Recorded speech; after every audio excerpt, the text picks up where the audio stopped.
Okay na, nagawa ko na itong Panasonic top load automatic washing machine. So ngayon hindi siya umikot sa spin dry at sa wash. So ngayon okay na. Power on, start. So umikot na. And then spin dry, yan sa wash yun. Nagtitimbang siya. Then spin, start.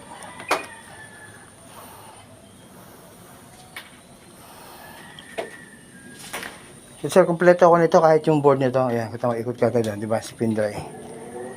Ayan, kahit yung controller board niya, meron akong pamalit dyan.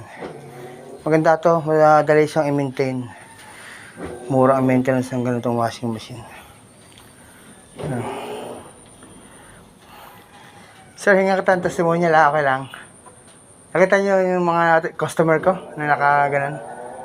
Ay, okay. Sige, pwede naman to. Para sa customer testimonial. Tsaka kita mo, sabi ko nga sa'yo, kung hindi ako natagpuan mo, sasabihin sa'yo, motor ang sira. Di ba? Hindi nyo naman alam yun eh. Hindi po. Oo. Kumbaga, gigisahin ka sa sarili mong mantika. O ako, tama, trusted. O, kung ano yung piyesang sira, o yun. O, tapos ka agad. Sir, okay na. Thumbs up ka lang sa video ko. Yeah. Thank you sir, thank you. Gano'ng kabilis sir ginawa? Wala pang 5 minutes, saglit lang. O, tsaka kita mo, trusted kung ano yung sirang piyesa. Yun yung... Hindi po yung pinalitan. O, hindi yung sasabihin na iba, motoran sira, para mas malaki ang babayaran. Makikita nyo kung ano yung pinalitan ni sir. Oo, yan. Makikita nyo naman. Yan, thank you so much po. Yan, thank you sir. Thank you sir, okay na to. Sara ko lang.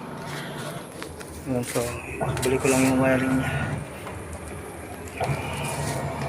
Okay na.